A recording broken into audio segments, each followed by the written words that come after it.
Allez, salut les amis, c'est parti pour la messe du dimanche, fraîchement levé, il est 11h06, dimanche oblige, la grasse mat. On commence directement par Bitcoin sur le daily.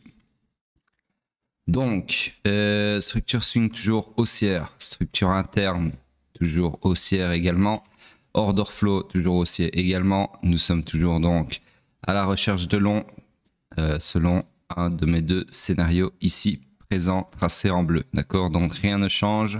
Laissez-moi juste cacher ceci. Hop.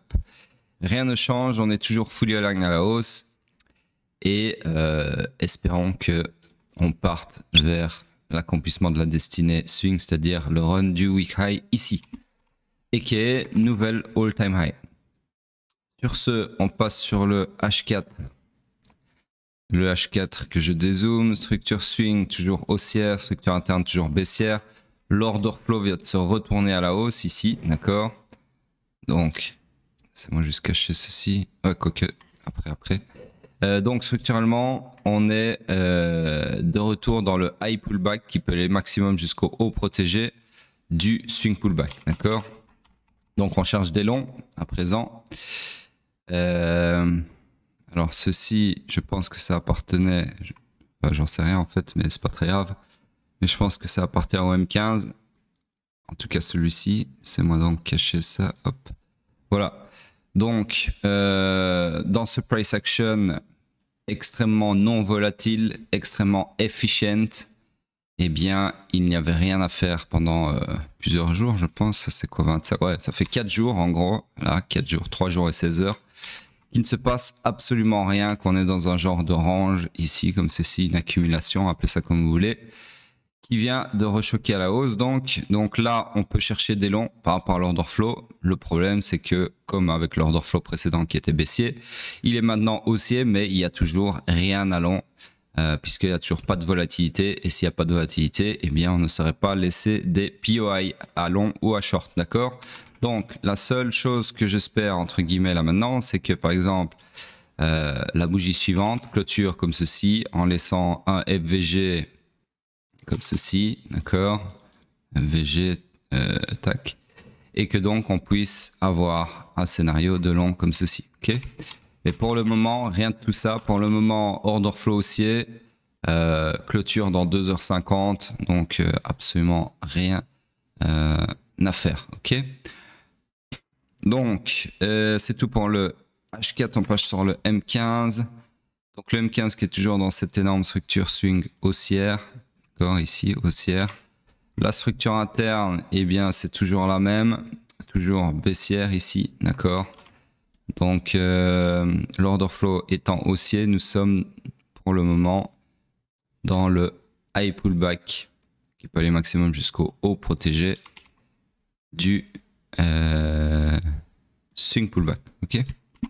Donc, comme sur le H4 en gros, et ici, on cherche également des longs, sauf qu'ici, contrairement au H4, on a un POI ici. Malheureusement, si vous avez l'œil, vous voyez que ce POI ne nous sert à rien puisque, c'est moi le tracé, si le prix revient dedans, on ne pourra pas chercher des longs puisque l'order flow est déjà baissier au final. Donc là, en fait, je viens de contredire ce que l'indicateur nous montre. Donc, encore une fois, c'est une limitation de l'indicateur qui trace les chocs automatiquement.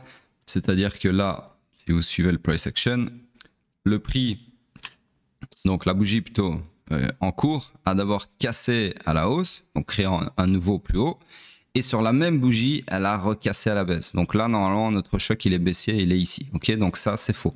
C'est un choc en retard. Malheureusement, l'indicateur n'est pas apte à les voir en temps réel. Donc ici, je vais vous le tracer à la main, exceptionnellement, en guise de référence. Voilà. Le choc est baissier, donc là, ça change ce que j'ai dit structurellement. On n'est pas dans le high pullback, on est dans le high run final du swing pullback, d'accord. Donc on cherche non plus des longs mais bien des shorts, donc en gros ceci m'intéresse plus non plus, mais ça ne change rien puisque dans ce price action, malgré l'order flow baissier, eh bien il n'y a rien à shorter, ok. Donc en gros tout ça pour dire qu'on se retrouve dans une structure morte, je vais juste raccourcir ça, et qu'il n'y a donc rien à faire. Sur ce, on passe sur Ethereum en daily. Donc ici, c'est en cacher ça. Hop, hop. Donc ici, structure swing toujours haussière, structure interne toujours baissière, order flow toujours baissier. Donc on est toujours dans le high run final du swing pullback, d'accord. Donc on cherche des shorts, uniquement des shorts, selon ce scénario-ci dans lequel nous sommes toujours. Donc la grosse question, c'est de savoir est-ce qu'on va rallier la target du scénario ou bien est-ce qu'on va valider le scénario avec une invalidation, un transperçage de ce supply. Moi, pas savoir, donc j'en sais rien et je m'en branle. Mon boulot, c'est pas de savoir ce qu'on va faire. Mon boulot, c'est d'observer, en tout cas d'anticiper ce qui est le plus plausible, ce qui est le plus à haute probabilité en termes de scénario. Donc en l'occurrence, dans ce cas-ci, ce scénario-ci. Et s'il se réalise, de l'exploiter en temps et en heure. C'est tout. C'est ça mon job. D'accord? Mon job, c'est pas de savoir si on va réaliser ce scénario-là ou si on va valider le scénario. Ça, j'en ai strictement rien à branler. Ok? Sur ce, de toute façon, vous pouvez pas anticiper ça. Ceux qui croient que l'analyse technique et le boulot de trader, c'est anticiper les moves, eh bien, vous foutez le doigt, non pas dans l'œil, mais bien dans le trou de cul. Sur ce, on passe sur le H4. Le H4 qui, lui, est toujours baissier. Structure swing. Structure interne, toujours haussière. Order flow, toujours haussier, mais sur mesh. D'accord? Donc là, vous voyez qu'on a eu un order flow qui s'est clôturé sur mesh. Et à aucun moment, depuis maintenant plusieurs jours, je pense, on a réussi à avoir un follow-through, en tout cas ce que j'appelle un follow-through, c'est-à-dire à clôturer un corps de bougie au-dessus de... Pardon, la ligne verte doit être là, ici, du point de choc, d'accord? Donc ça veut dire que là, ça fait... Regardez, merde.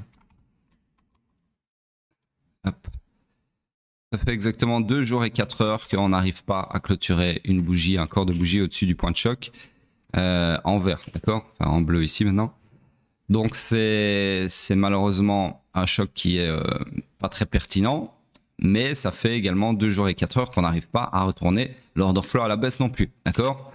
Donc l'un dans l'autre, rien de très concret, rien de très pertinent par rapport à cet order flow, ok.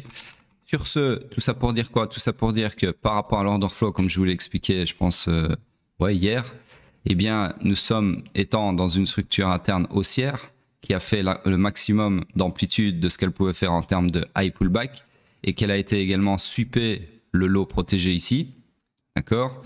Eh bien, ceci en général, c'est bullish et annonciateur d'un accomplissement de la destinée. Ou pas, d'accord? Puisque comme je viens de vous le dire ici, on n'a pas réussi à avoir de follow-through. Donc là, le marché est complètement amorphe.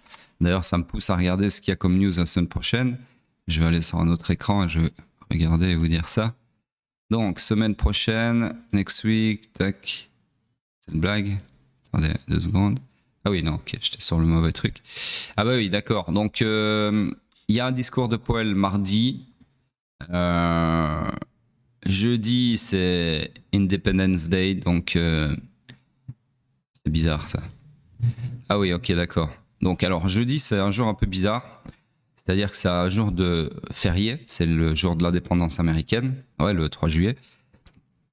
Enfin, non, c'est le 4 juillet, l'indépendance américaine, mais les marchés ferment à 13 h, heure américaine bien évidemment, le 3. Donc en gros, il y aura la session AM et pas la session PM américaine, d'accord? Donc il y aura que la session du matin. Et lors de cette session du matin, il y a les NFP.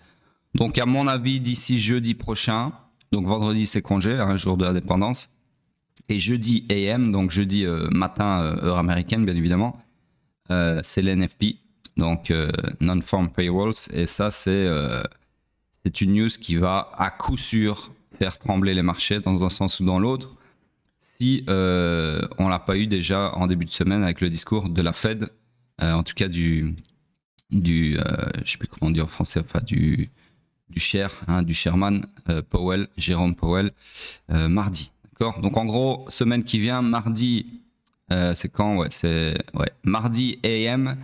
Je parle toujours en heure américaine, bien évidemment. Le reste, ça m'intéresse pas. Et jeudi AM aussi, c'est 2 gros jours qui risquent de faire enfin bouger ce price action.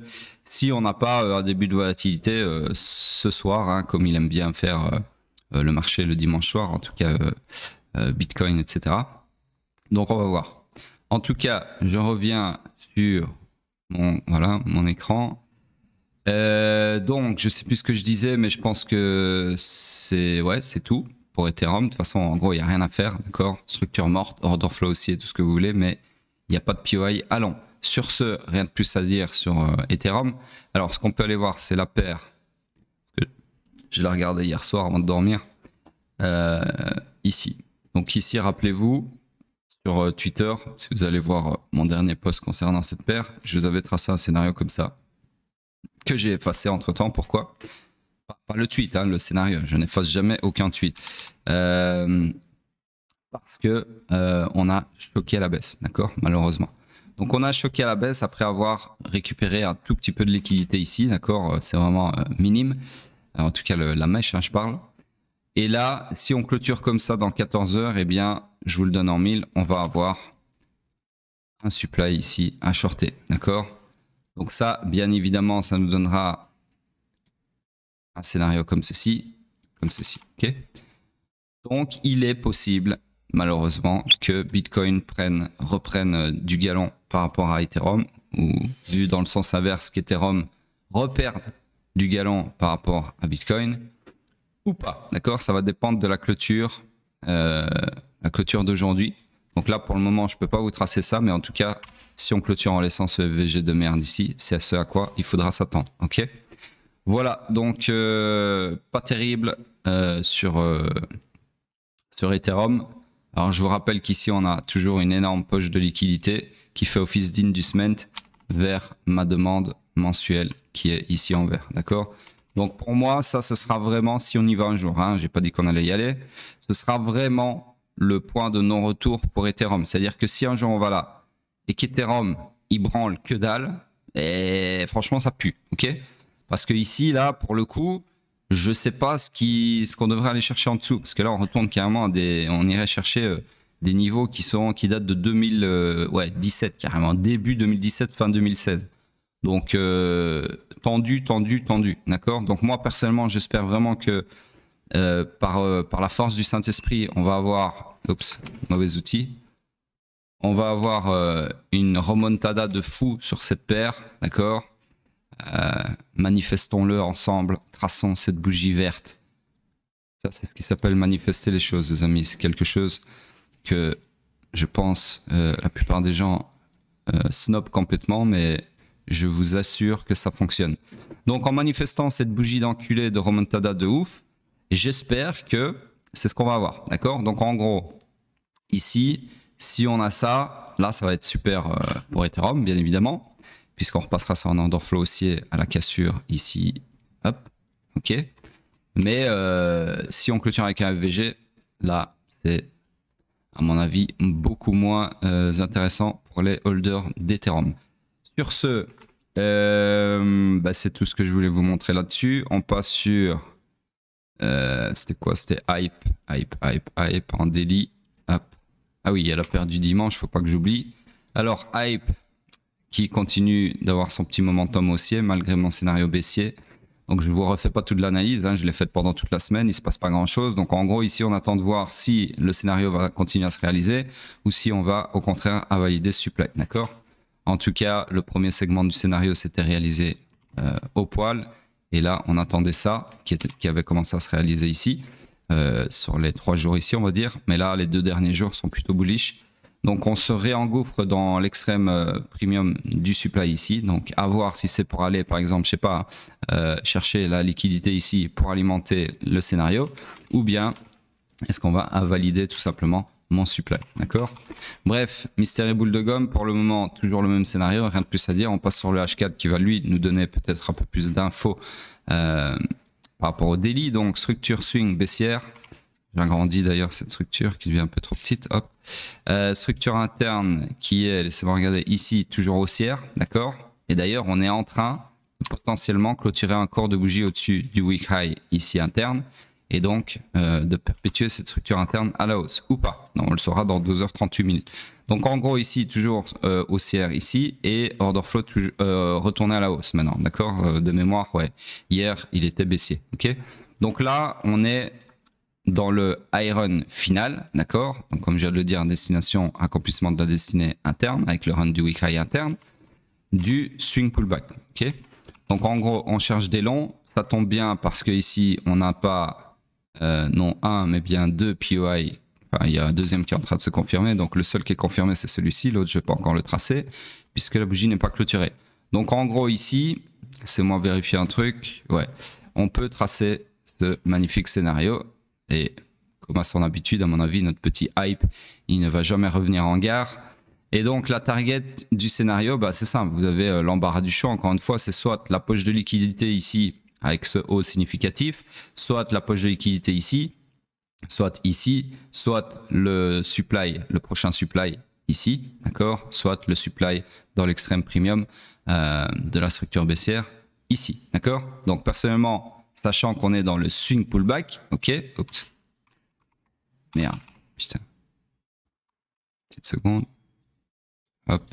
Sachant qu'on est dans le swing pullback, je vais aller mettre ma target, bien évidemment, dans l'extrême premium du range. D'accord? Donc ici, c'est moi récupérer ça. Ma target étant ce supply ici présent. Ok? Je vais faire ça comme ça. Comme ça, voilà. Ok? Donc, target intermédiaire, bah, le supply ici, bien évidemment. Si on parle de tous les supplies. Ok, donc vous pouvez avoir une target intermédiaire ici. Bref, je viens de voir que j'ai pas du tout couvert la flèche. Donc en gros ici, ça, je dois agrandir ça et retourner sur le daily pour agrandir ceci également et agrandir par la même occasion la structure un petit peu comme ceci. Retourner sur le H4 et admirer mon œuvre d'art. Sur ce, c'est tout pour Hype, d'accord. Donc bien évidemment, dans 2 heures, si on confirme cette demande ici, ce POI, vous aurez un deuxième scénario intermédiaire. Putain, comment ça me faire chier, TradingView. Hop, qui sera comme ceci. Ok, même target, bien évidemment. Donc vous aurez un truc comme ça. Ok, chose que je ne peux pas tracer, en tout cas pas encore maintenant, puisque cette bougie n'est pas clôturée. Et donc ce FVG n'est pas confirmé. Et donc je ne peux pas confirmer ma demande. Sur ce, c'est tout pour Hype. Je vais aller de ce pas, puisque je ne prépare jamais rien en amont des matinales. C'est le freestyle total. Voir ce que vous avez réclamé comme paire pour ce dimanche. Alors, une petite seconde. Donc, rafraîchir la page pour avoir tous les commentaires. Faire une recherche sur le mot-clé dimanche. Si vous n'indiquez pas dimanche dans votre commentaire, dans lequel vous demandez, pardon, la paire à faire le dimanche, vous n'apparaîtrez pas dans cette recherche, d'accord. Donc en gros ici j'ai CAS, AV,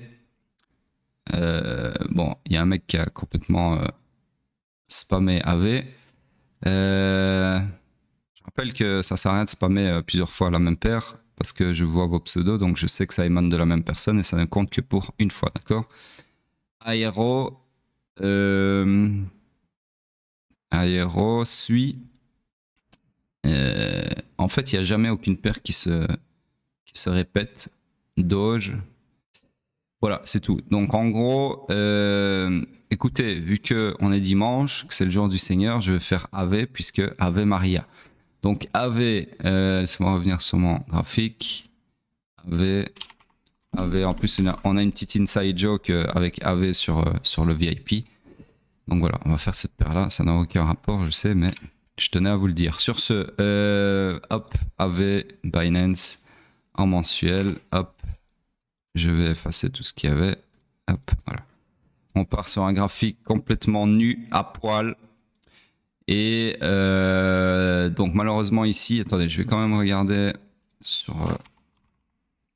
parce que là, AV en 2021, je pense qu'il existait avant, non? Je suis pas pro des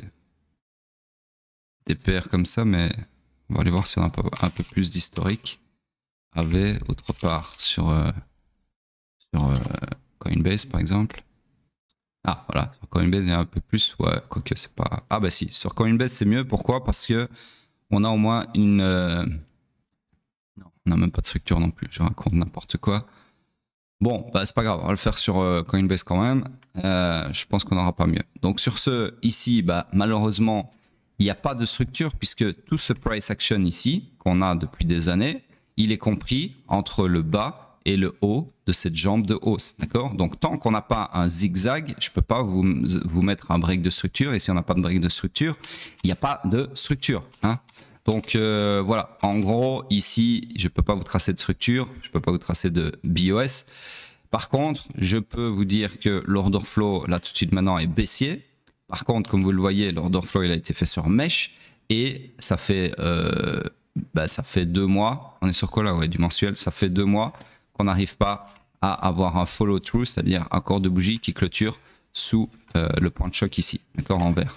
Donc en gros, cet order flow est peu pertinent, sans parler du fait que la bougie qui a créé le choc, elle a clôturé de façon extrêmement bullish, puisque c'est un énorme marteau, d'accord? Donc en gros, tout ça pour dire que ce choc était très probablement là pour faciliter non pas un retournement d'order flow réel, mais bien un grab de la liquidité sous ce lot significatif. Donc pour aller récupérer tous les stop loss ici, afin d'alimenter ce mouvement extrêmement bullish qu'on est en train d'avoir, d'accord? Donc ça, c'est une assez bonne nouvelle. Donc mécaniquement, on est, oui, certes sur un order flow baissier. On cherche donc des shorts, d'accord? Mais vous voyez que l'order flow ici, potentiellement, n'est pas là pour être annonciateur de mouvement baissier, d'accord? Donc, si on veut raisonner, là, je vous ai fait le raisonnement, en fait, où je rajoute un zeste de QI, et d'expérience surtout. Mais si je vous fais un raisonnement KKPP, je vais vous le faire en temps et en heure comme ça. Alors, c'est moi juste ici. Ok. Donc, quand on a choqué ici à la baisse, vous aviez un PY ici qui était tout indiqué pour shorter, d'accord? Mensuel, hop, comme ça, ok? Donc, en gros, votre scénario à ce moment-là, c'était, si j'avais fait une analyse à ce moment-là, à la clôture mensuelle du mois d'avril, du coup, je vous aurais donné un truc comme ça. Alors, la target, ça aurait été la target suivante, ça aurait été bien évidemment le POI, enfin la demande, pardon, d'en face. Ok. Des fois, je trébuche sur les mots, c'est normal, c'est parce que ça fait ça quand vous parlez plusieurs langues. C'est pas pour me vanter, mais c'est vraiment un putain de problème. C'est que des fois, mon cerveau, il veut parler dans une langue, et puis je me rappelle que je suis en train de m'exprimer dans une autre langue, et donc en fait, je trébuche sur le mot, parce que là, par exemple, j'ai voulu dire un mot en anglais, et puis au dernier moment, j'ai switché sur le français, donc voilà. Oralement, ça donne des trébuchages de mots, et ça m'arrive tout le temps, parce que je parle quand même 4 langues, dont 3 où je suis fluent, bilingue, totalement bilingue, et une que je suis en train d'apprendre. Donc voilà, c'est ceux qui parlent plusieurs langues, vous savez de quoi je parle. Les autres, vous êtes juste des ignares qui sont en train de se dire « Oh putain, il nous fait le mec qui est polyglotte ». Bref, sur ce, c'est tout pour ce que je voulais dire, d'accord? Donc là, on avait ce scénario-là, et ensuite, tout simplement, là maintenant, bon, ça prend 10 piges pour imprimer une bougie, voilà. On est revenu, donc on a effectué cette partie du scénario-là, et on est toujours dedans, puisque là, si je refais le présent, on est comme ceci, d'accord? Donc là, on est tout simplement dans ce scénario, ok? Par contre, en observant un peu plus près ce qui s'est passé ici, eh bien, on peut se dire que potentiellement, c'est pour alimenter un mouvement haussier, d'accord? Ou pas. Bref, ce scénario tracé en bleu sera invalidé non pas à l'invalidation de ce supply, de ce POI, mais bien à ici, à la cassure de ce high, puisque le point de choc futur n'est pas ici, mais bien ici. Ok? Donc, c'est-à-dire que même si le prix vient et invalide, transperce mon supply, on peut encore avoir ceci comme ça, tant qu'on ne casse pas la ligne verte. Ok? Voilà donc pour le mensuel. Donc pour le moment, c'est mécaniquement baissier, mais donc en gros, on est dans le scénario bleu. Mais si on s'y intéresse d'un peu plus près, en termes de price action, on peut suspecter, voilà le mot approprié, que potentiellement c'était un choc pour alimenter, pour faciliter un graphe de liquidité qui lui-même était là pour alimenter un mouvement haussier, ok, qu'on est en train d'avoir ou pas. Vous voyez qu'en tout cas, on est en train de bien rejeter dans le supply, puisque pour la deuxième fois qu'on arrive dans le supply, la première fois, on a eu quand même un petit rejet ici, la mèche, et là, on est revenu s'aventurer un peu plus haut, un peu plus profondément dans ce supply, et encore une fois, on s'y fait rejeter, d'accord? Donc, on va voir si ce supply tient déjà, ou bien si effectivement, boum, comme ça, ok? Bref, Sur ce, on passe sur le weekly. Je peux rien vous dire de plus sur le mensuel, mais je pense que c'est largement suffisant de toute façon. Donc, sur le weekly, alors malheureusement, le weekly, c'est pareil. On ne va pas pouvoir tracer de structure puisque malheureusement, il n'y a pas de zigzag dans le prix. Alors, il y en a qui vont me dire, les noobs, ils vont me dire, ouais, mais là, il y a un zigzag. Oui, il y a un zigzag, mais ici, on n'a pas clôturé de corps de bougie au-dessus de ce plus haut, d'accord? Donc dans ce cas-là, je ne peux pas tracer de break de structure puisque ceci n'est pas un break de structure, c'est simplement un grab de liquidité puisqu'il n'y a pas de clôture avec un corps, d'accord? Donc tout ça pour vous dire que non, il n'y a pas de structure swing, ok? Alors sur ce, par contre, ce qu'on peut faire, c'est regarder l'order flow comme sur le weekly. Donc là, très intéressant, vous voyez que qu'est-ce qui s'est passé? Si on fait un parallèle inter-time frame avec le mensuel du coup, quand on est arrivé, donc regardez bien, comme c'est, enfin, moi je trouve ça passionnant. On n'a pas tous les mêmes passions heureusement, mais vous avez donc, alors, ce qui serait bien, c'est que je fasse encore un peu plus loin, comme ceci.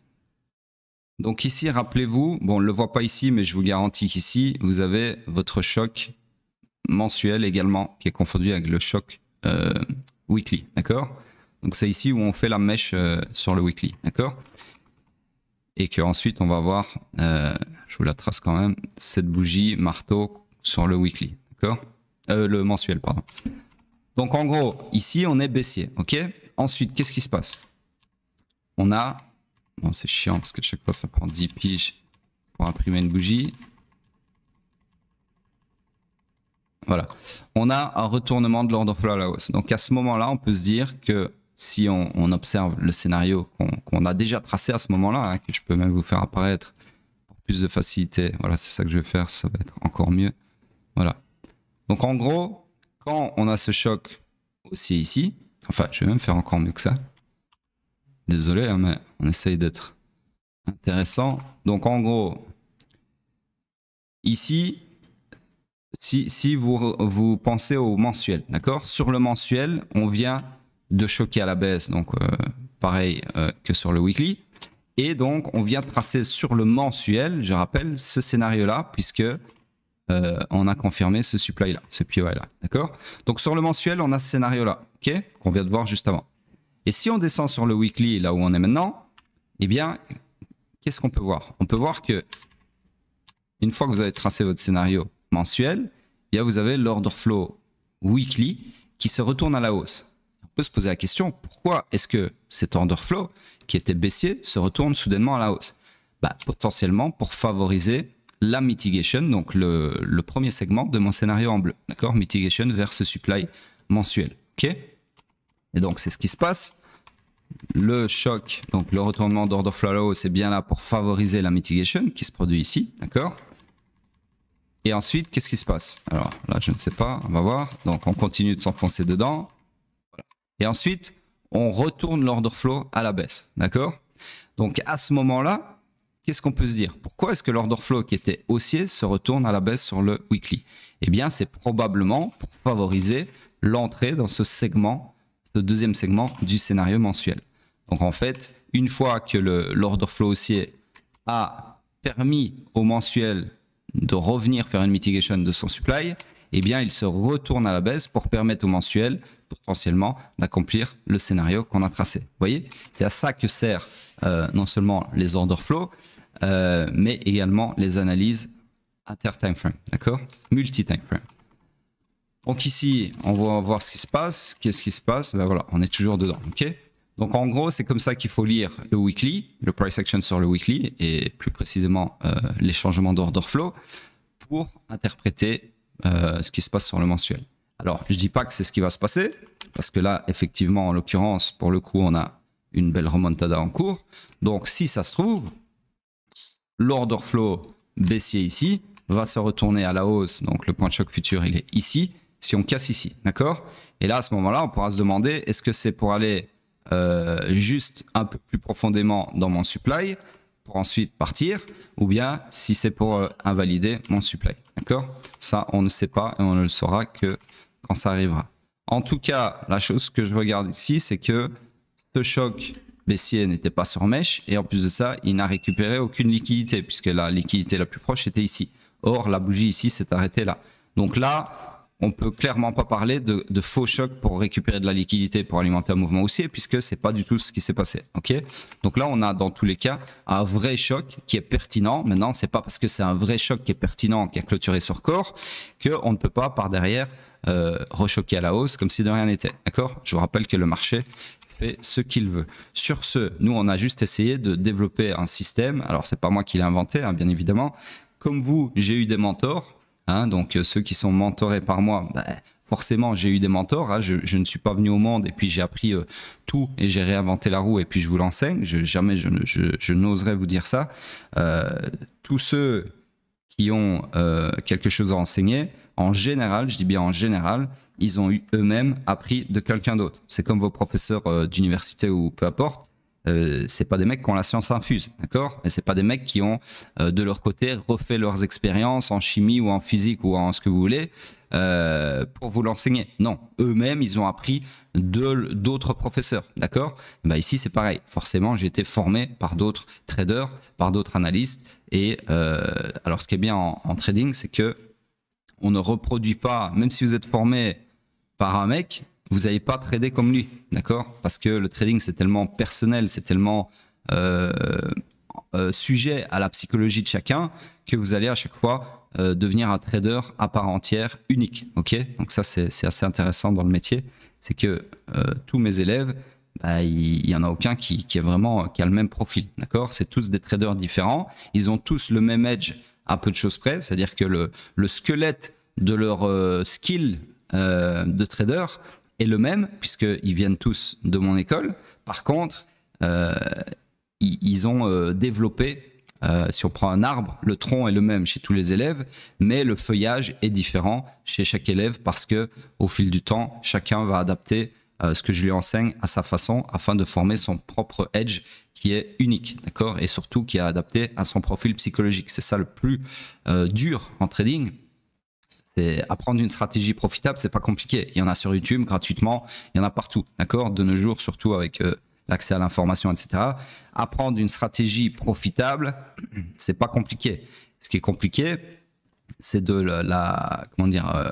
l'assimiler, d'accord, et de vous l'approprier. Voilà, c'est ça le bon mot, c'est de vous l'approprier et qu'elle match, qu'elle fit, qu'elle corresponde à votre profil psychologique. C'est-à-dire que, par exemple, je reviens sur ce que je vous avais montré l'autre jour, le mec là qui perdait tout le temps, mais que quand il gagnait, il faisait tellement de fric que ça rattrapait les 20 pertes d'avant, ça ne me correspond pas. C'est-à-dire que si ce mec-là, il m'apprend sa stratégie, qui est gagnante, on l'a tous vu l'autre jour avec son track record, moi, ça ne m'ira pas.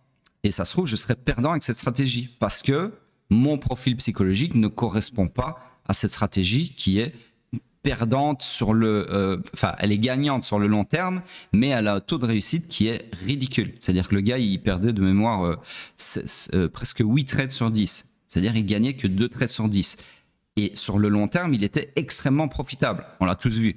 Mais pour moi, c'est pas bon. Ça ne me correspond pas parce que je ne supporte pas de perdre. Je suis en termes de personnalité, je suis quelqu'un qui n'aime pas perdre. Donc une stratégie comme ça, avec un faible win rate, ça ne me correspond pas. D'accord ?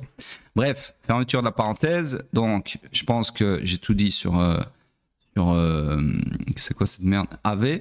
Donc, en gros, weekly, on est sur un order flow baissier qui est donc aligné avec le deuxième segment du scénario mensuel.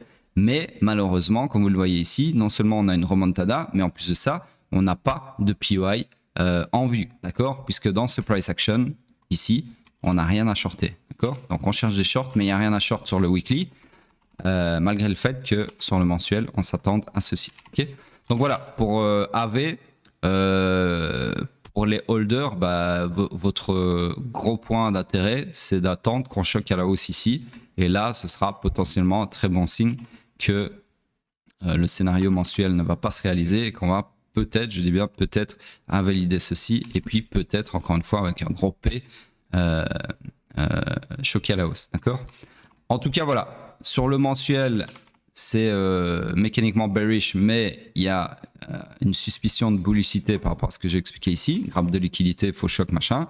Mais sur le weekly, on est clairement aussi pareil en fait, mécaniquement bearish, puisque l'order flow est baissier, mais il n'y a rien à shorter, donc dans tous les cas, on ne peut pas exploiter ce scénario bearish, cet order flow bearish. Bref, sur ce, on passe sur...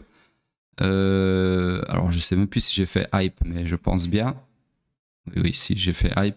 Donc on passe sur le weekly sur Bitcoin. Donc ici, toujours au point mort, hein, je vous renvoie plutôt au matinal précédent. En gros, tant qu'on ne casse pas le haut ou le bas de la bougie de la semaine précédente, personnellement, je n'ai rien à dire, d'accord?